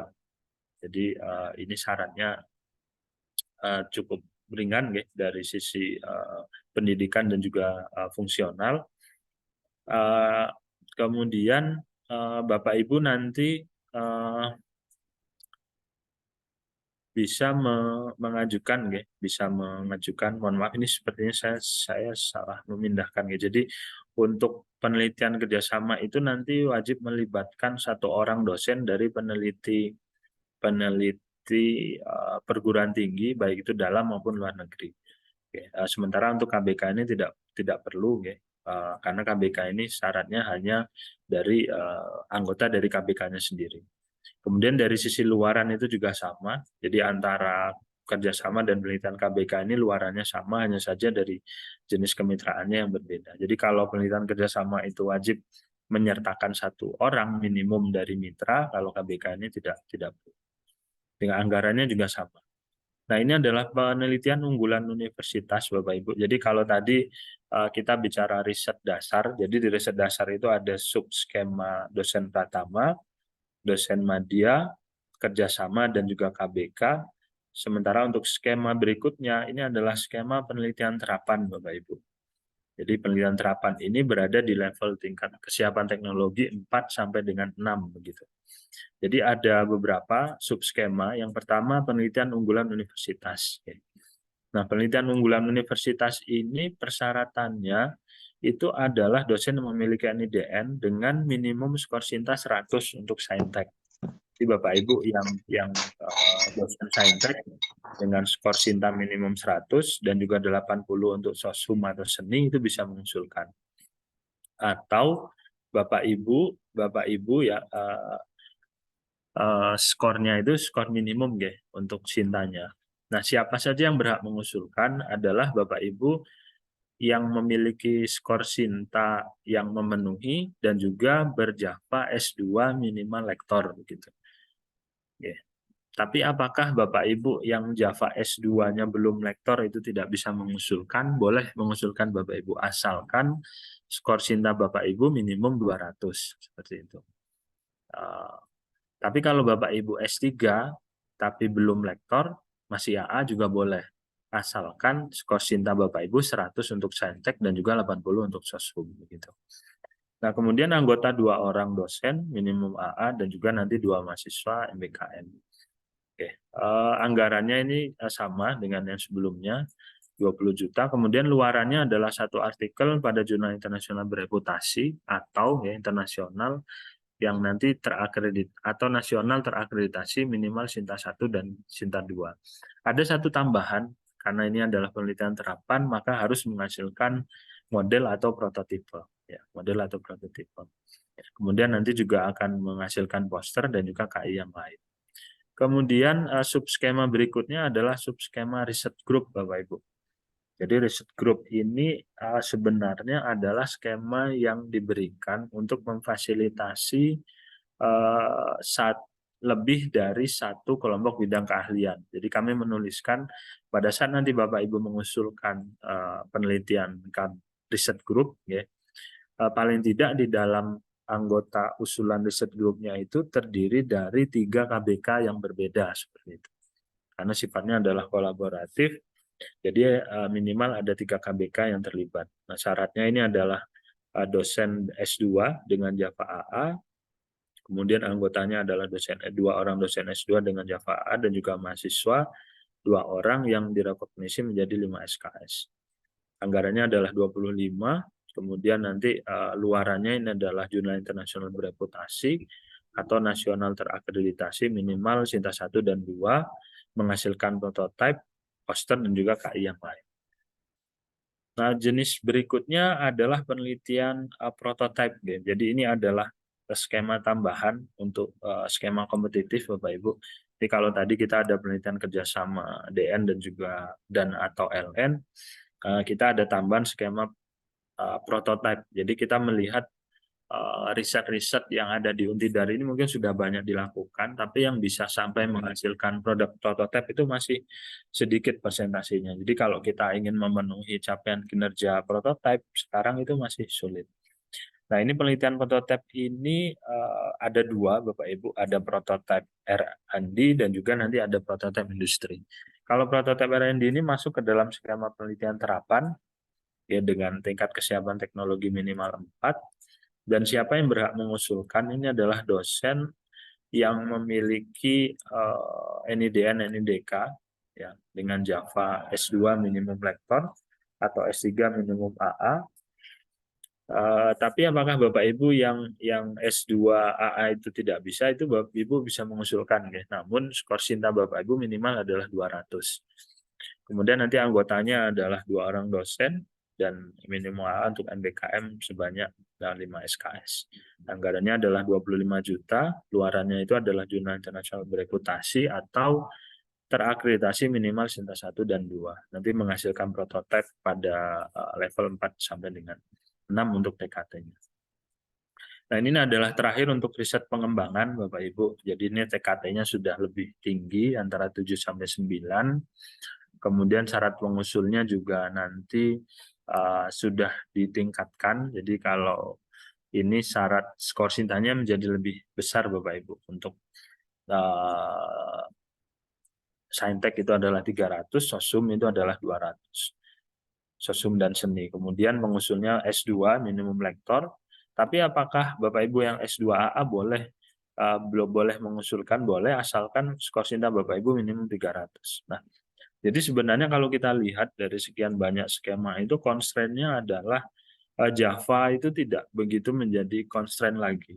Java ini hanya sebagai syarat, tapi yang menjadi constraint utama sebenarnya adalah skor Sinta dari Bapak Ibu. Jadi mari kita berusaha untuk meningkatkan jumlah publikasi, jumlah citasi, jumlah produk prototipe supaya kita bisa mengupgrade skor Sinta sehingga nanti kita bisa mendapatkan peluang untuk mengusulkan skema yang lebih luas.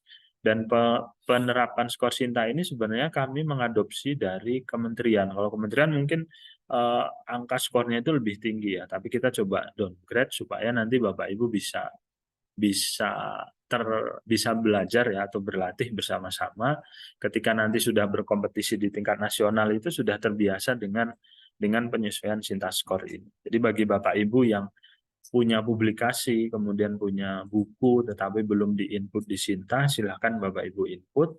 Nanti kami dari LPPM akan melakukan validasi supaya Bapak Ibu bisa mengupgrade skor Sinta yang Bapak Ibu miliki.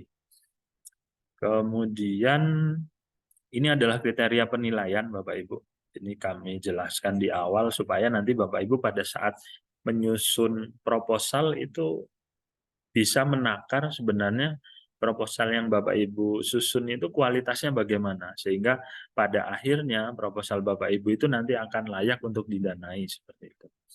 Yang pertama dilihat itu adalah dari rekam jejak. Jadi rekam jejak ini adalah hal yang paling penting untuk menakar sejauh mana Bapak Ibu punya pengalaman penelitian begitu. Kemudian yang kedua adalah dari sisi urgensi. Nah, ini nanti bobotnya akan berbeda Bapak Ibu untuk penelitian dasar, penelitian terapan maupun penelitian pengembangan. Jadi katakanlah kita bicara tentang rekam jejak dari sisi publikasi seperti itu. Nah, publikasi yang Bapak Ibu hasilkan dan yang nanti dinilai adalah bukan jumlah publikasinya, tapi adalah jumlah publikasi yang disitasi di dalam penelitiannya begitu. Jadi kalau Bapak Ibu punya 10 publikasi, tapi ternyata 10 publikasi itu tidak saling terkait dan itu tidak disitasi di dalam proposal, itu tidak berpengaruh terhadap hasil penilaian begitu. Tapi kalau Bapak Ibu sudah melakukan publikasi dan publikasi tersebut disitasi di dalam proposal penelitiannya, yang tentunya penelitian atau publikasinya itu relevan gitu Bapak Ibu. Jadi kalau Bapak Ibu sudah publikasi, kemudian dia relevan, hasilnya itu disitasi di dalam proposal, itu baru mendapatkan skor begitu. Jadi ini akan bertahap berbeda nih. Kalau dasar itu 5%, terapan itu 10%, pengembangan itu 15%. Nah, ini skornya akan meningkat kalau Bapak Ibu mensitasi semakin banyak jumlah buku atau publikasi yang disitasi di dalam proposalnya yang itu relevan, maka akan meningkatkan bobot dari penilaiannya. Oke.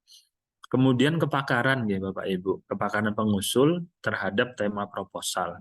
Jadi karena proposal ini nanti tema dan fokusnya itu sudah dikunci, maka kepakaran ini menjadi hal yang mendasar atau penting. Jadi katakanlah Bapak Ibu berasal dari bidang teknik tapi mengambil riset di bidang sosial yang ekstrimnya seperti itu. Ini kan tidak ada relevansi kepakaran, relevansi kepakaran. Namun di dalam riset teknik itu membutuhkan orang sosial, itu mungkin Bapak Ibu bisa meng-hire anggota dari bidang sosial seperti itu. Jadi nanti relevansi kepakaran Bapak Ibu terhadap skema yang Bapak Ibu pilih itu menjadi penting. Kemudian ketajaman perumusan masalah jumlah kolaborator nggih. Jadi kalau Bapak Ibu punya publikasi, di dalam publikasinya itu nanti ada banyak penulis dari luar kampus, terutama yang dari kolaborator internasional, itu akan memberikan poin yang tersendiri terhadap bobot proposal yang Bapak Ibu usulkan. Kemudian berikutnya adalah ketajaman perumusan masalah. Jadi bagaimana Bapak Ibu nanti bisa menggali latar belakang penelitian yang dihimpun dari berbagai referensi, bahwa penelitian itu merupakan sesuatu yang penting atau urgent untuk dilakukan gitu. Kemudian bagaimana Bapak Ibu menawarkan inovasi yang nanti bisa dilakukan untuk memecahkan masalah yang Bapak Ibu usulkan dalam penelitian. Dan setelah itu adalah state of the art atau kebaruan. Jadi di sini akan dilihat apakah sebenarnya penelitian yang Bapak Ibu lakukan itu sudah banyak dilakukan oleh orang lain begitu. Kalau sudah banyak maka skornya juga nanti akan kecil. Kalau semakin sedikit tapi itu adalah sesuatu yang novel atau sudah dilakukan oleh orang lain tapi Bapak Ibu menggunakan pendekatan atau metode yang baru, itu juga mendapatkan skor yang besar. Kemudian hal yang penting berikutnya ini adalah dari peta jalan Bapak Ibu. Jadi di dalam proposal, nanti kita sudah menyediakan 3 template yang berbeda, Bapak Ibu. Kalau dulu mungkin template penelitian ini tidak dibatasi, nggih. Sekarang kita akan batasi, misalnya dalam latar belakang itu minimal berapa kata, berapa ratus kata, pendahuluan metodologi itu ada berapa ribu kata, seperti itu akan kita batasi. Supaya nanti Bapak Ibu bisa memanfaatkan ruang yang tersedia untuk mengisi hal-hal yang penting. Kalau hal yang tidak penting dan tidak relevan dengan proposal itu tidak perlu dimasukkan. Nah, di dalam proposalnya Bapak Ibu nanti wajib mencantumkan roadmap atau peta jalan penelitian. Jadi peta jalan penelitian ini sebenarnya sederhana, apa yang sudah dilakukan, apa yang sedang dilakukan saat ini, dan apa yang akan dilakukan di masa yang akan datang. Jadi sudah, sedang, dan juga akan. Karena dari sudah, sedang, dan akan ini sebenarnya kalau sudah ini akan menggambarkan rekam jejak.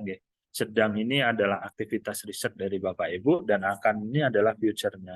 Jadi di periode berikutnya atau periode kedepannya itu riset apa yang akan Bapak Ibu kerjakan.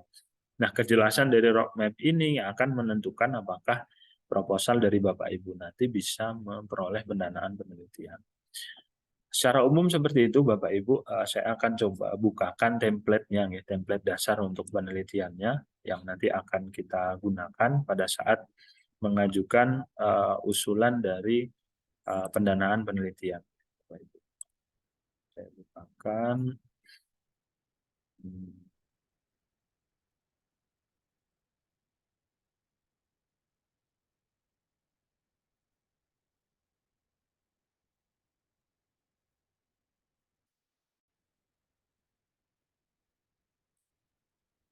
Nah, seperti ini ya Bapak Ibu, gambaran umumnya. Jadi nanti ketika Bapak Ibu mengusulkan penelitian, itu kita sudah menyediakan template. Bapak Ibu, ini tidak, yang bisa diedit adalah bagian yang berwarna kuning saja. Jadi dalam ringkasan itu cukup ada 300 kata dengan isi apa saja, kemudian pendahuluan itu 1000 kata dengan komponen apa saja. Setelah itu nanti di dalam metode juga ada, Bapak Ibu cukup penuhi apa yang ada di dalam kriteria yang ada di sini. Kalau Bapak Ibu kesulitan menjabarkan, saran dari kami dibuat saja di dalam sini A, B, C, D, E seperti ini. A, latar belakang.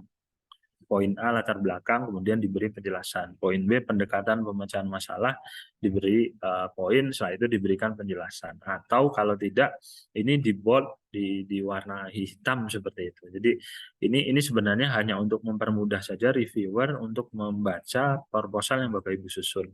Jadi kalau tidak jelas mana yang bagian latar belakang, digabung saja seperti itu dalam satu komponen atau beberapa paragraf, sementara tidak di-highlight bagian ini itu atau paragraf itu menjelaskan tentang apa, itu nanti bisa menyulitkan teman-teman reviewer untuk membaca. Jadi silakan di-highlight sesuai dengan komponen yang diminta di dalam template ini. Jadi Bapak Ibu menuliskan jadwal, kemudian nanti ada anggaran biaya yang dibutuhkan, jadwal penelitian, dan terakhir ini adalah daftar pustaka. Nah, daftar pustaka ini yang diambil adalah yang relevan dan juga dikutip di dalam artikel. Jangan sampai nanti Bapak Ibu di daftar pustakanya ada, tapi di dalam kutipannya artikelnya tidak ada begitu. Atau terbalik, di dalam artikelnya ada kutipan, tapi di dalam daftar pustakanya tidak ada. Nah, untuk menghindari hal tersebut, kami menyarankan Bapak Ibu menggunakan aplikasi untuk reference manager. Misalnya Bapak Ibu menggunakan Mendeley, Zotero, atau apapun reference manager yang nanti terbiasa Bapak Ibu gunakan gitu. Supaya nanti apa yang disitasi itu sudah muncul di dalam daftar pustaka. Nah, ini adalah template riset dasar. Untuk terapan juga sama Bapak Ibu. Kami sudah menyiapkan template-nya. Jadi prinsipnya riset dasar, riset terapan maupun riset pengembangan itu template-nya sudah tersedia. Nah, kemudian satu lagi Bapak Ibu, kami akan menampilkan tampilan dari SIPPM, ini dari sisi admin. Secara umum seperti ini. Jadi Bapak Ibu katakanlah ingin mengusulkan riset di bidang kebencanaan begitu. Sebenarnya di tema kebencanaan ini riset apa saja yang bisa Bapak Ibu pilih begitu. Nah, di dalam kebencanaan itu nanti ada ada 9 subtema misalnya. Ada teknologi kebencanaan, teknologi manajemen bencana, mitigasi, dan yang lain. Nah, di dalam teknologi manajemen bencana itu ada topik apa lagi? Itu Bapak Ibu nanti memilih lagi. Jadi nanti pada saat Bapak Ibu mengusulkan mengisi biodata penelitian seperti itu, Bapak Ibu akan memilih eh, skema risetnya, kemudian nanti ada temanya, subtemanya sampai ke topik. Nah, sebenarnya apa yang kenapa ini dilakukan supaya nanti pada saat kami melakukan proses review kita bisa melihat kesesuaian antara kompetensi Bapak Ibu terhadap riset yang Bapak Ibu usulkan. Misalnya risetnya bicara tentang subtemanya atau topiknya mitigasi pengurangan resiko bencana geologi seperti itu. Tapi isi dari proposal Bapak ini Ibu bukan bencana geologi, tapi jenis bencana yang lain yang tidak relevan. Nah, ini kalau sudah seperti itu, proposalnya tidak sesuai, ini tidak masuk ke dalam tahapan seleksi substansi karena dari awal dianggap sudah tidak sesuai dengan kriteria yang ada di dalam topik dan juga tema yang ditawarkan begitu. Nah, contohnya begitu nih Bapak Ibu. Jadi ini nanti untuk kesehatan dan obat misalnya ada riset apa saja, ada 4 teknologi produk biofarmasetika misalnya. Ini dilihat ada tema-tema yang lain nanti bisa dipilih. Nah, riset-riset yang diusulkan oleh Bapak Ibu adalah riset yang nanti masuk ke dalam tema-tema atau bidang fokus yang ada di sini. Di luar dari itu tidak bisa diusulkan, sehingga nanti Bapak Ibu mohon untuk bisa lebih mencermati kalau ingin melakukan riset di bidang ilmu kesehatan, ingin melakukan riset di bidang fokus transportasi misalnya, berarti saya harus memilih tema dan subtema apa saja begitu. Supaya jangan sampai nanti Bapak Ibu ngusul atau Bapak Ibu sudah kadung bikin proposal, tapi ternyata tidak ada tema yang sesuai begitu, atau berusaha mencocok-cocokkan antara proposal yang dipilih dengan tema yang sudah ada. Karena terminologi dicocok-cocokkan tadi, akhirnya begitu direview dianggap tidak relevan oleh reviewer, akhirnya tidak lanjut ke proses seleksi begitu. Jadi nanti mohon bisa dicermati rencana riset yang akan dilakukan dengan bidang fokus yang ditawarkan seperti itu. Secara umum begitu Bapak Ibu, sudah panjang lebar yang kami sampaikan terkait dengan penelitian. Nanti Bapak Ibu bisa mencermati lebih detail lagi, dan kalau ada hal-hal yang mungkin belum jelas dari apa yang kami sampaikan, nanti ada sesi tanya jawab yang memfasilitasi kita semua untuk berdiskusi. Demikian dari kami akhiri. Terima kasih atas perhatian Bapak Ibu. Saya kembalikan lagi ke moderator. Assalamualaikum warahmatullahi wabarakatuh. Waalaikumsalam warahmatullahi wabarakatuh. Terima kasih Pak Arief untuk penjelasannya. Untuk acara selanjutnya, diperkenankan bagi Bapak Ibu untuk bertanya. Oh ya, ini ada pertanyaan Pak Arief dari Ibu Gilang Fadilia. Izin bertanya, kalau misal dalam pengajuan proposal beranggotakan dosen X, namun setelah submit, dosen X tersebut mendapatkan beasiswa yang otomatis akan menjadi tubel, apakah bisa mengganti anggota? Oke, bisa. Jadi anggotanya itu naik menjadi ketua seperti itu nanti. Tapi jadi di dalam skema penelitian memang ketentuannya jelas bahwa yang tugas belajar, tidak hanya tugas belajar sebenarnya, tugas belajar, kemudian nanti sedang mengikuti skema postdoc atau course yang nanti bisa mengganggu aktivitas riset itu tidak diperkenankan untuk mengusulkan. Tapi kalau Bapak Ibu mengusulkan ternyata mendapatkan beasiswa untuk studi lanjut, itu nanti ketuanya digantikan oleh anggotanya. Jadi ada mekanisme nanti untuk penggantian dari anggota menjadi ketua seperti itu. Mungkin begitu nggih, Bu Gilang.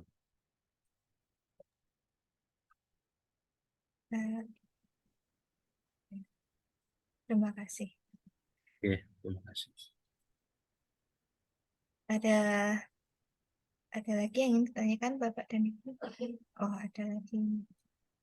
apakah sudah tidak ada penelitian multi years. Jadi multi years ini sebenarnya evaluasinya tetap per tahun, ya, Pak. Jadi multi years ini kalau konsep dari Bapak Ibu pengusul itu adalah multi years, nanti silakan dituangkan di dalam roadmap penelitiannya.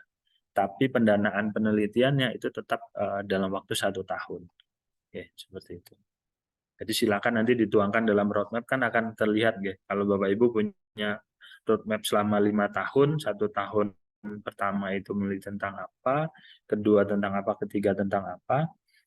Jadi nanti itu nanti tetap diusulkan per tahun, dan Bapak Ibu nanti bisa menjabarkan dalam bentuk beberapa kegiatan riset. Begitu. Gitu Pak Trianto. Pak Arief, mohon Ya. penjelasan kembali. Berarti Ya. kalau terkait dengan multi years itu nanti di tahun berikutnya juga akan diseleksi lagi ya Mas, dievaluasi Betul. lagi gitu. Betul. Dan Betul. dan akan ditentukan apakah ini berlanjut atau tidak gitu ya. Iya, iya. Oke. Kalau konsep di dalam apa roadmap-nya adalah multi tahun begitu. Iya, soalnya ini untuk kemarin kita ada beberapa diskusi untuk pengembangan riset payung. Kalau di Sosum itu riset payung itu kan penting ya untuk menderivasi penelitian-penelitian berikutnya gitu. Jadi kalau skemanya begitu kan berarti penelitian yang diawali atau dikonsepkan multi years itu tidak secara otomatis akan bisa terakomodasi selama tahun-tahun itu ya. Jadi harus setiap Ya, tahun tetap ada betul. evaluasi. Betul. Ya. Terima Betul, kasih, Pak. Pak. Oke. Oke, sama-sama Pak.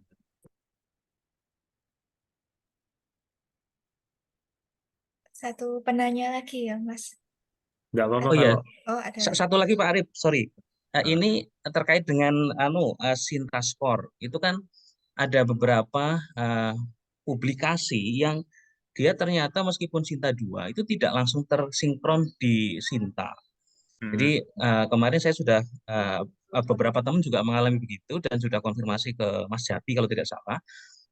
Kita diminta untuk menghubungi publisher gitu ya.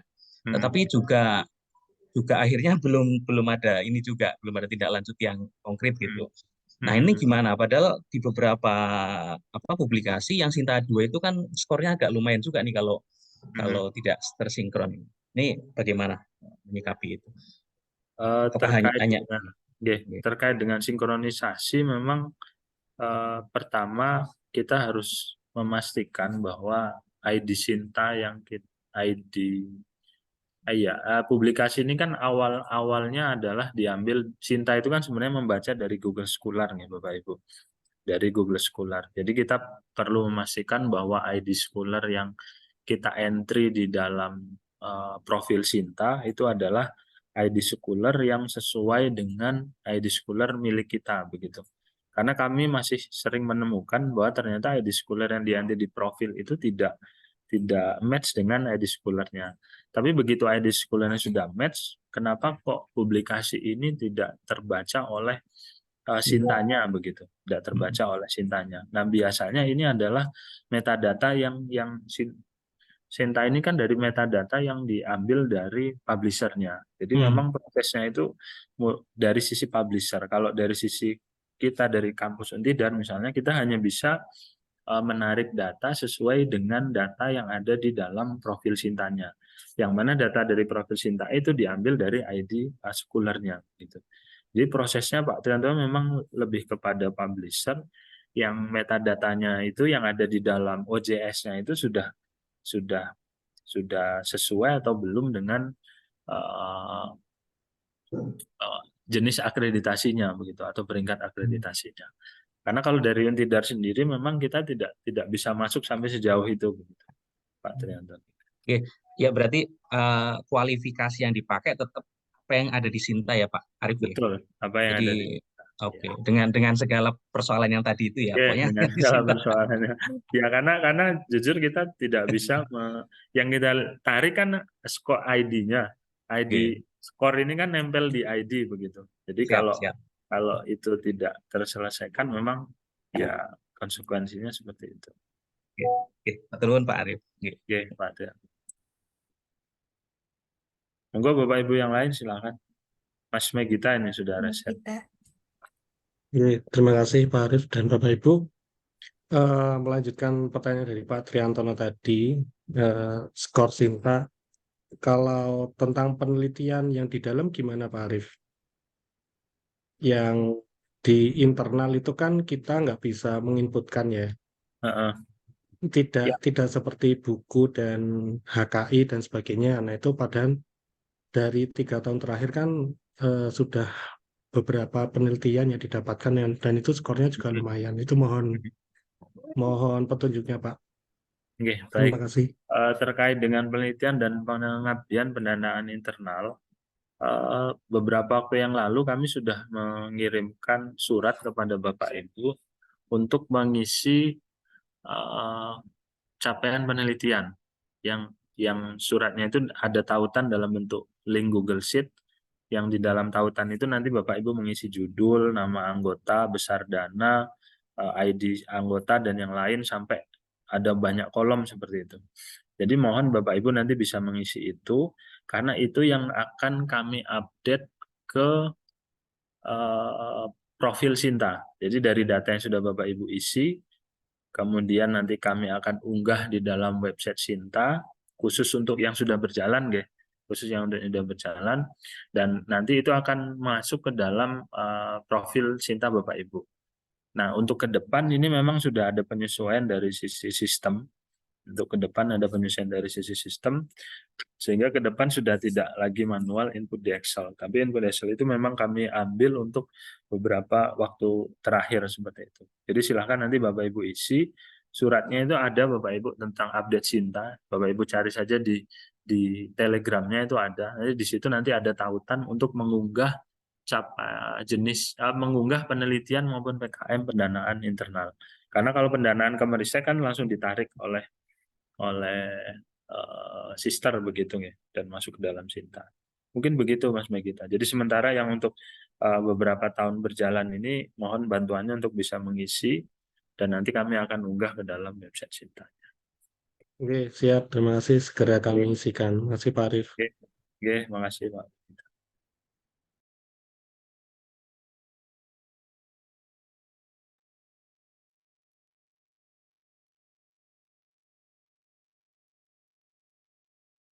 Masih dibuka lagi satu kesempatan penanya kepada Oke, Pak Mas. Dwi Novianto. Mas Arif, tadi terkait poin tambahan yang tentang mensitasi jurnalnya sendiri atau publikasinya sendiri di proposal. Nah, saya punya itu, tapi kok temanya itu agak tidak begitu dekat dengan tema-tema yang dibuka di jenengan tadi, di PPT jenengan tadi, yang tentang energi gitu ya seumpama. Nah, itu kalau publikasi saya itu tentang power supply yang efisiensinya lebih tinggi gitu. Jadi tidak ke energy harvesting, tapi lebih ke itu lebih ke eco ya, lebih ke eco teknologi dan lain sebagainya. Itu apakah kalau saya mensitasi itu, apakah itu termasuk nyambung-nyambungkan itu atau bagaimana? Ya sebenarnya kalau bicara ini kan ke persepsi ya, persepsi reviewer ya. Memang kita ada sesi penyamaan persepsi, tapi itu kan kembali lagi kepada personal judgment dari reviewernya. Tapi secara umum begini Bapak Ibu, kalau Bapak Ibu punya riset yang tidak begitu relevan, maksud kami, ambil skopnya yang lebih luas. Misalnya Mas Novi tadi hanya bahas tentang power supply. Oke. Apa tadi Mas Novi? Power supply ya? Ya. Iya betul Mas, betul. Power supply. Nah, power supply ini kan salah satu bagian dari sekian banyak komponen elektronik. Dan power supply ini kan digunakan di dalam banyak sistem begitu. Jadi yang dilihat jangan power supply-nya, tapi power supply ini diaplikasikan di dalam sistem apa, di dalam tema energi begitu. Nah, risetnya itu nanti ambil skupnya yang lebih ke atas lagi. Gitu. Misalnya power supply untuk mendukung pengembangan energi eh, surya misalnya, atau power supply yang nanti akan digunakan pada sistem pembangkit listrik tenaga mikrohidro atau apa begitu. Jadi yang dilihat itu lebih lebih luasnya lagi, lebih skopnya itu lebih dinaikkan lagi begitu. Karena begini Mas Arif, kalau yang dipresentasikan jenengan itu saya tanya dulu deh, itu energi itu lebih konsentrasi ke energi harvesting atau Saya tak pribon? bukain aja ya, tak bukain Ya, aja. Tak bukain aja ya. karena saya pernah baca yang tentang apa namanya strategi riset nasional dan lain sebagainya itu di situ yang energi itu ada subtema yang tentang sistem elektronika tetapi yang lebih low power gitu. Ya, ini dilihat saja nanti. Misalnya teknologi substitusi bahan bakar, kemandirian pembangkit listrik, konvensional energi, sama ketahanan diversifikasi. Nah, kita lihat misalnya yang paling mendekati, misalnya kayak kemandirian teknologi pembangkit listrik. Nah, ini kan ada banyak ini.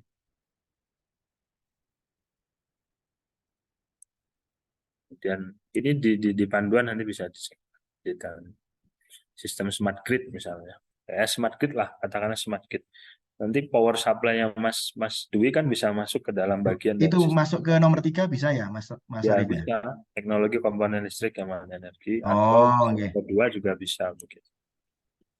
Ya, mungkin begitu ya Mas Dwi ya. Nggih. Jadi Masuk, nanti masuk. jangan salah gitu. Produknya Iya. power supply tapi masuk ke teknologi yang lain misalnya. Tapi kalau bisa menghubungkan antara sistem microgrid dengan power supply, nggak ada masalah juga gitu. Kalau kita bisa menjelaskan skupnya yang lebih luas di atas. Oh, nggih. Ya, karena Terima itu kasih Mas kembali Arif. lagi memang adjustment dari Ridwan. Oke, sama-sama Mas Mati.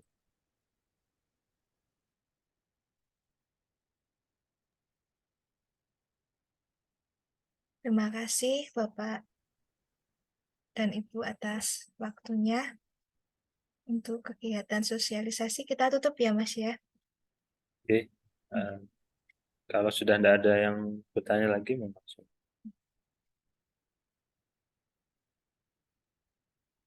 Ada yang ingin disampaikan lagi Mas Arif atau Pak Erika? Sudah cukup kayaknya, Pak. Nanti untuk panduan itu beberapa sudah diunggah di website LPPM. Jadi nanti bisa. Oke, monggo Mbak Lisa. Terima kasih atas partisipasinya dalam kegiatan sosialisasi hari ini. Acara kami tutup. Assalamualaikum warahmatullahi wabarakatuh. Assalamualaikum warahmatullahi wabarakatuh. Selamat beraktivitas kembali Bapak dan Ibu. Oke, makasih. Oke, Bapak Ibu. Oke, terima kasih Bapak Ibu.